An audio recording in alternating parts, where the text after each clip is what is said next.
To all. In last video, we discussed about properties of conjugate of a complex number. Today, we are going to discuss some of the properties of conjugate of complex number as well as modulus and argument of a complex number and some properties on modulus of complex number. Let's begin our class. I hope video the properties of conjugate is Z1, Z2 whole bar equals to Z1 bar into Z2 bar. Let's see the another property. If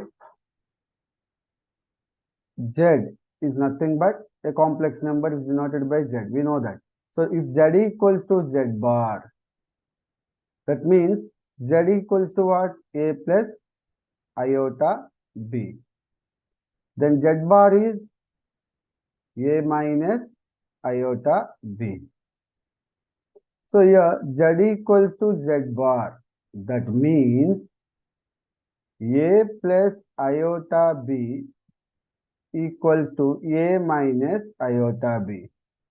Can I write it as A minus A equals to 2 iota B?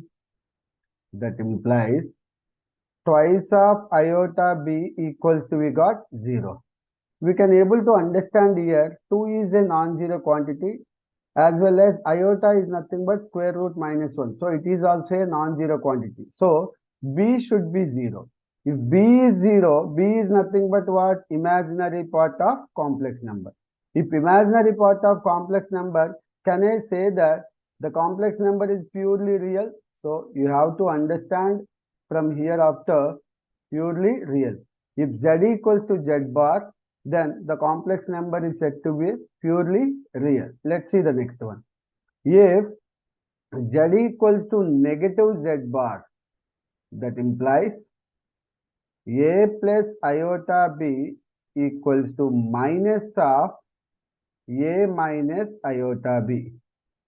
Can I write it as A plus iota B equals to negative A plus iota B?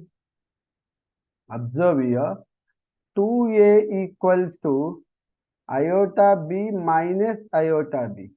Can I cancel positive and negative? So 2A equals to 0. Here 2 is a non-zero quantity. That means A should be 0. If A is 0, it is A is what? Real part of complex number. If real part of the complex number is 0, can I say that Z is purely imaginary? Is purely imaginary number.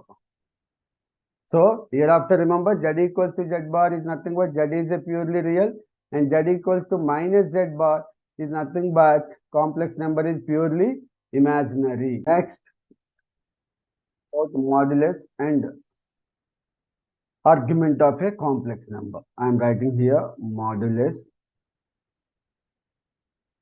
and argument of a complex number.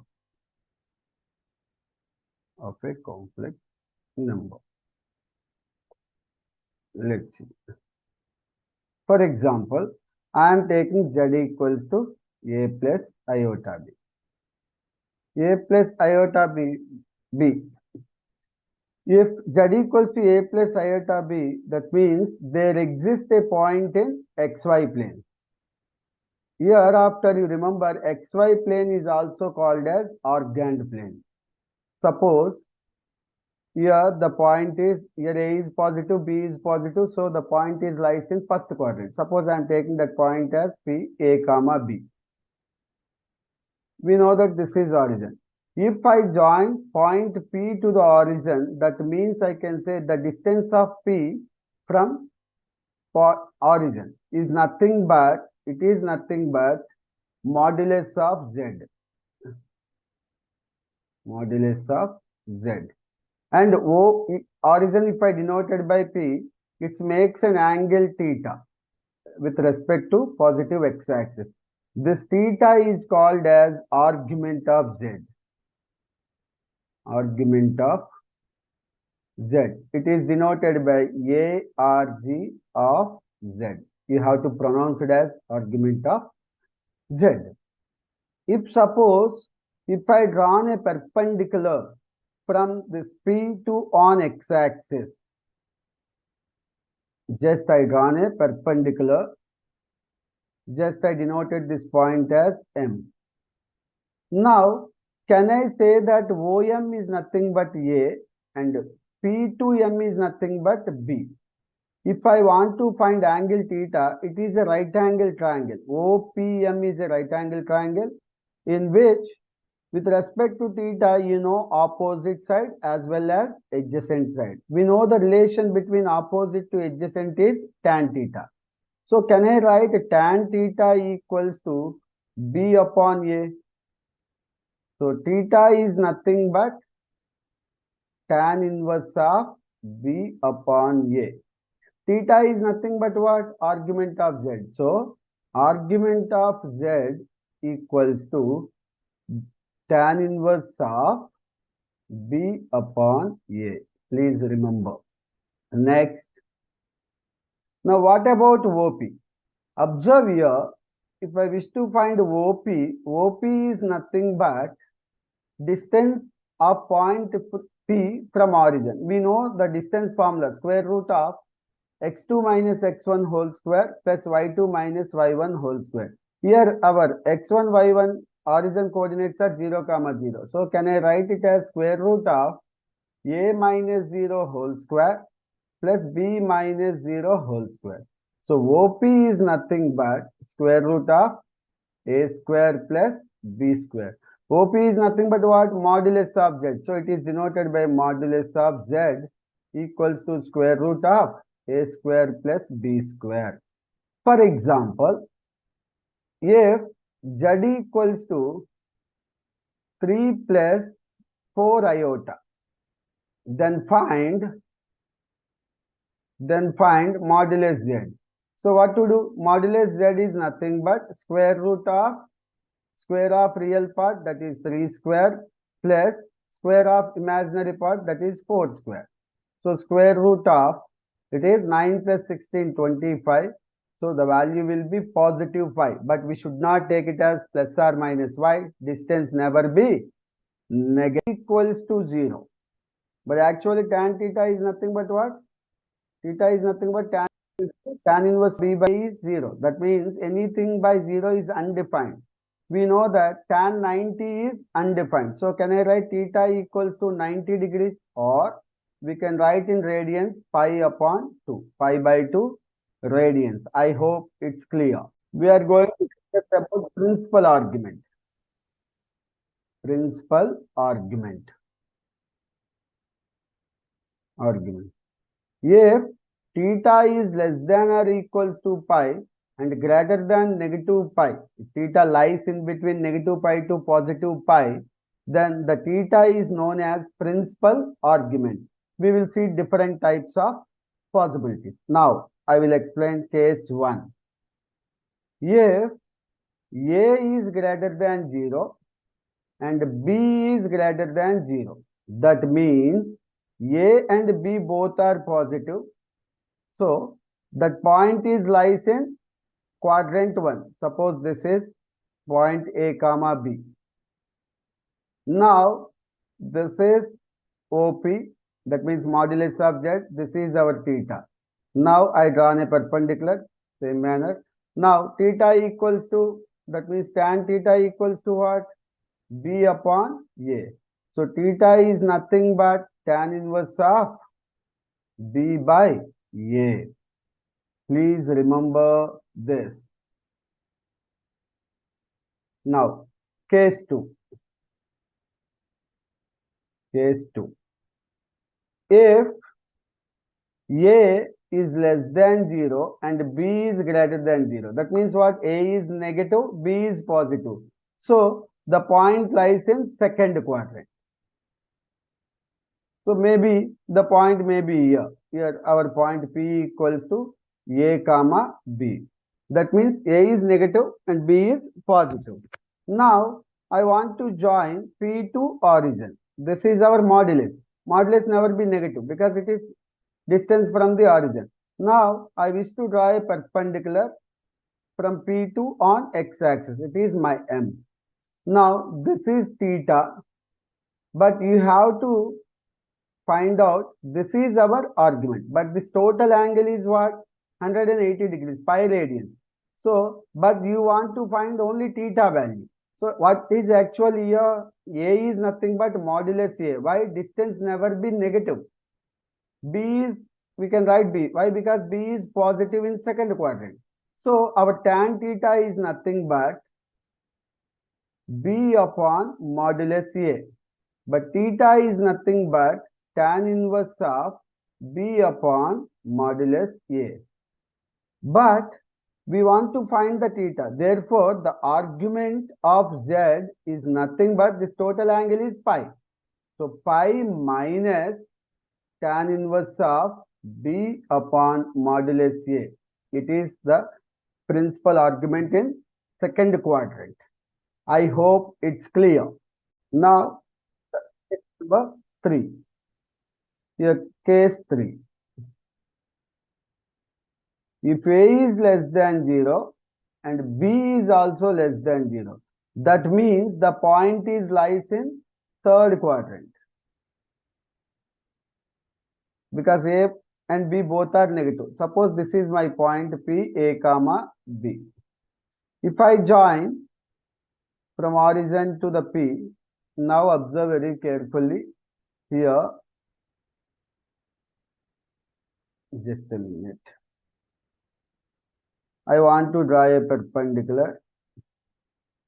Now, this is, but if I will consider this is the angle, actually argument, we have to measure in anti-clockwise direction, but it is exceeding 180 degrees. We know that principal argument is nothing but lies in between negative pi to positive pi. So, I am considering this as theta. Then, I wish to take the angle in clockwise direction. When it will be in clockwise direction, we have to consider this whole angle is nothing but negative pi. But it is nothing but modulus B. It is this distance is nothing but O to M is nothing but modulus A. Because distance never be negative, so we have to consider the absolute value. Now, tan theta again is nothing but modulus B upon modulus A. So, we can write directly B upon A, modulus get cancelled here. So, theta is nothing but tan inverse of B by A. This is the theta. But we want to find the argument of Z. So, argument of Z is nothing but negative pi minus of minus tan inverse B by A. Why minus tan inverse B by A? Because we are measuring the angle in clockwise direction. If you measure the angles in clockwise direction, those are negative. So, minus pi, minus of minus plus tan inverse of B by A is our argument of Z. When it is in third quadrant. Now, let's see the case number 4. Case 4. That means if A is greater than 0, B is less than 0. That means theta is in fourth quadrant. Why? The point is in fourth quadrant. Here it is point P, A comma B. Now I want to join from origin to the P and I draw a perpendicular on x-axis. Now what is about theta? It is our theta. Now what is tan theta here? Tan theta is nothing but it is A. It is modulus B. Am I right? Because B is negative in fourth quadrant. So, tan theta equals to B upon A. So, modulus B upon A. So, theta is nothing but what? Tan inverse of modulus B upon A. Clear? But argument of Z is nothing but negative tan inverse of mod B by A. Is it clear? Why? The angle you are taking in which direction? Clockwise direction. So, we have to take negative. I hope it's clear. Suppose, in particular, if I want to find the argument on the axis, let's see here. This is my x-axis. This is my y-axis. Just. Suppose I am taking a complex number. Suppose it is my complex number z. I am considering as z1. It is on positive x-axis. I am taking one more complex number. It is on positive y-axis. I am considering it as z2. Suppose it is z3. Suppose it is z4. Now, what you can say about argument of z1? Argument of z1 is nothing but what here? It is positive on x-axis. X-axis is nothing but the angle is nothing but what? This is, suppose this is the point A comma B. Here B is 0, right? B is 0. So the argument of B is 0 is nothing but 0 by anything, numerator. Our tan theta formula is what? Tan theta equals to B by A. So theta is nothing but, tan inverse of basic one, B by A. Here B coordinate is 0. If B coordinate is 0, 0 by anything is 0. So tan inverse 0, 0 degrees. Am I clear to you? What is the argument of Z2? Z2 is nothing but the point is on y-axis. Y-axis means x should be 0. If x should be 0 means a value is 0. If a value is 0 means can I say that the argument is pi by 2? 90 degrees. Then like that, what is the argument of Z3? Z3 is on left side of x-axis. That means your y coordinate is 0. That means argument of Z3, can I say that pi? What about then argument of Z4? Z4 is lies on negative direction of y-axis. That means your x coordinate is 0. That means A is 0. Can I say that it is negative pi by 2? Because you are exceeding the second quadrant. Am I clear? Here, the principal argument is nothing but pi less than or greater than negative pi. So it is in between negative pi to pi. Once you are exceeding the second quadrant, you have to measure in clockwise direction. I hope it's clear. Hereafter, you remember, if a complex number lies on positive direction of x-axis, then the argument is 0 degrees. If it is lies on positive direction of y-axis, the argument is pi by 2 radians. If it is lies on left side direction of the x-axis, then the argument will be pi. If it is lies on negative direction of y-axis, then the argument of complex number is negative pi upon 2 radians. I hope it's clear. Now, the properties of modulus very clearly. Try to pay little more attention while we are discussing the properties of modulus. Properties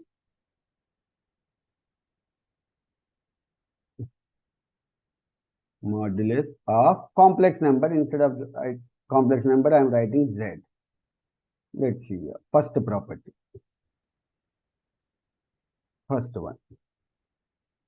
If modulus of z is greater than or equals to 0, or modulus z equals to 0 is nothing but z equals to 0. That means the real part of complex number as well as imaginary part of complex number is 0, then only its modulus is 0 is nothing but origin point.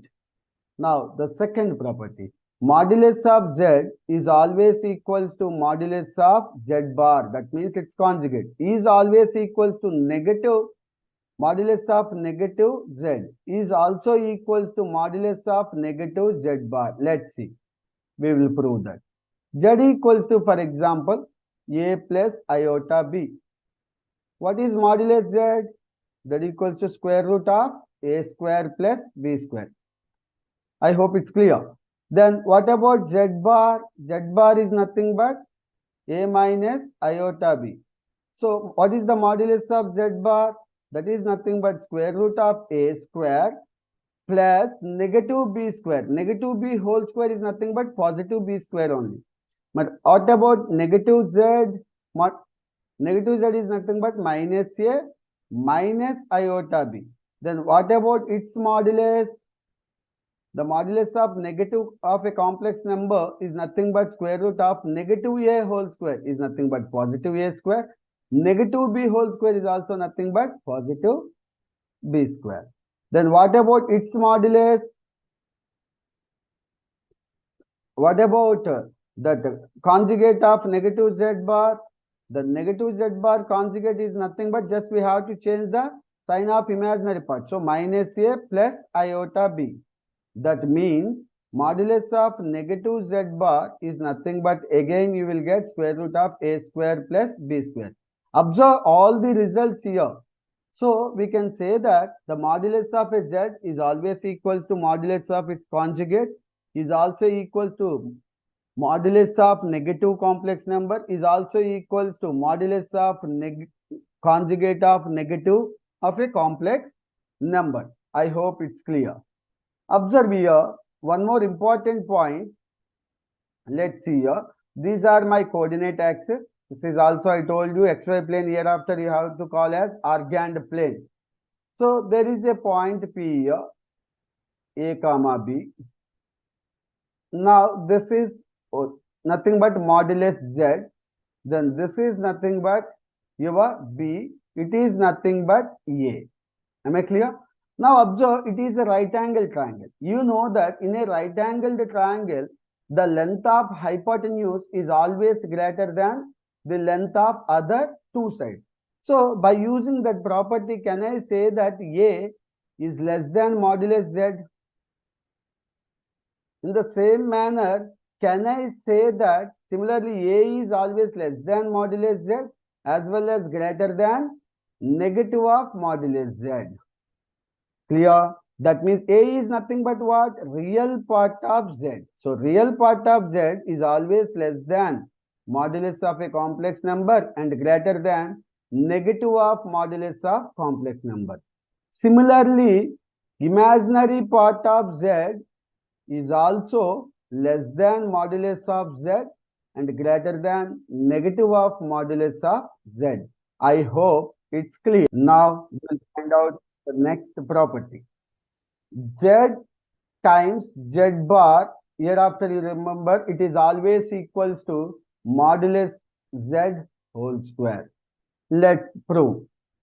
Z equals to, suppose I am taking A plus iota B. Then what about Z bar? A minus iota B. So what about Z into Z bar? That means A plus iota B times A minus iota B. It is in the form of A plus B into A minus B. Can I write it as A square? It's not clear, I will write A square minus B square means iota B whole square. That is nothing but A square. Iota square is -1. So negative of negative, positive. So positive B square. Can I write it as square root of A square plus B square whole square? But square root of A square plus B square is nothing but modulus Z. So modulus Z whole square. Therefore, I can say Z into Z bar is nothing but modulus Z whole square. It's very important. Please remember. Next observe. I want to discuss about the next one, modulus of Z1 into Z2. Hereafter remember modulus Z1 into modulus Z2. Similarly, modulus of Z1 upon Z2 is always equals to modulus of Z1 upon modulus of Z2. Am I clear? These are some of the properties of modulus of complex numbers, and some more properties are there for who are preparing for further mathematics of IGCSE syllabus. I hope up to this extent is enough. Now we are going to discuss about what is mean by reciprocal of a complex number. Reciprocal of a complex number.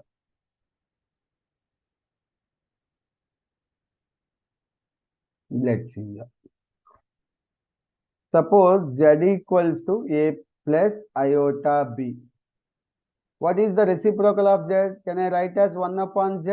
Is nothing but 1 upon A plus iota B. Is it clear? Now, I want to rationalize the denominator A minus iota B upon A minus iota B. What I will get now? 1 times of anything is same thing. So A minus iota B upon Here a square plus b square. Clear? Can I write a minus iota b is nothing but conjugate of complex number z bar upon a square plus b square is nothing but can I write modulus of z whole square? That means hereafter remember 1 upon z. That means the reciprocal of a complex number is always equals to conjugate of itself by modulus of z whole square. I hope it's clear. I will explain this property in a simple manner. Simply remember like this. 1 upon z is nothing but 1 upon z into z bar upon z bar. Why? Here a minus iota b is nothing but what? Conjugate of complex number. So 1 upon z equals to 1 into z bar is nothing but z bar. Z into z bar is nothing but you know already modulus of z whole square. We can define like this also. Now I am going to explain the very important concept in complex numbers, how to find the square root of a complex number. Please pay little more attention. Square root of a complex number. Of a complex number.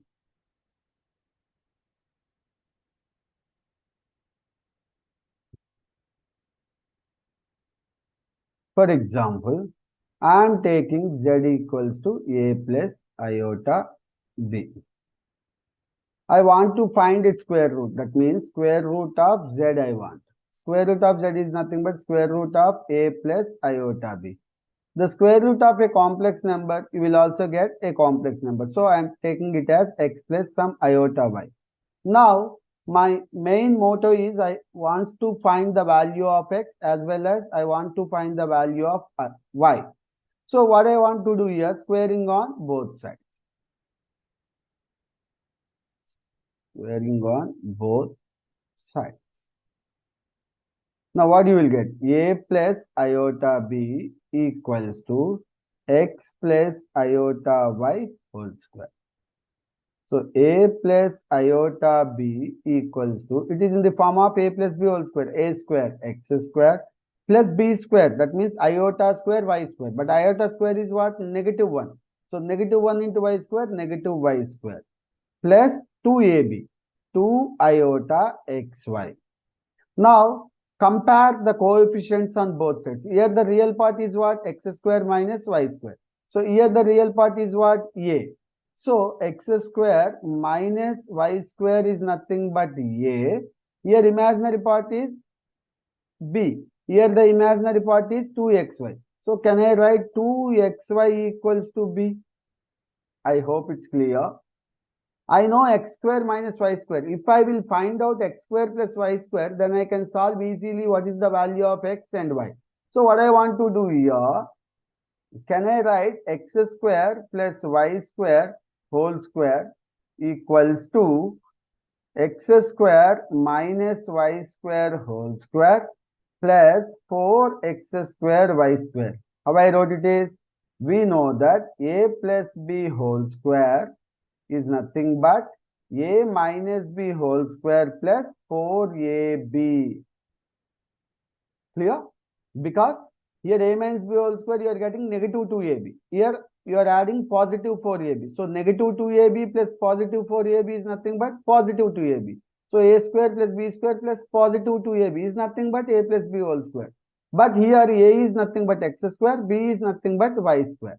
Now that implies, now x square plus y square whole square equals to, what is x square minus y square value? A. Nothing but a square. 4x square y square. Can I write 4x square y square is nothing but b square? So plus b square.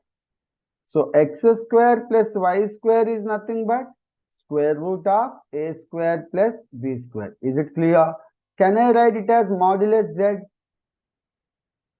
Now, I am taking this as equation 2, this as equation 1.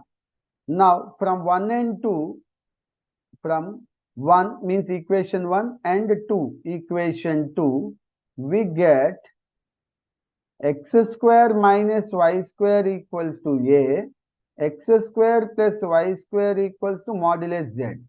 Now add them. These two get cancelled. 2x square equals to a plus modulus z.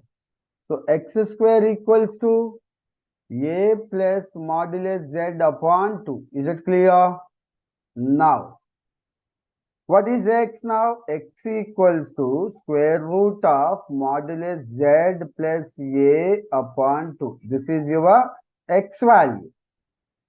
Similarly, if you will subtract, you will get y value equals to square root of modulus z minus a upon 2. Once you got x and y values, you can find the square root of the complex number. Now, I will discuss one problem on this concept. We will start a problem now. Now, the problem is, the question is, find the square root of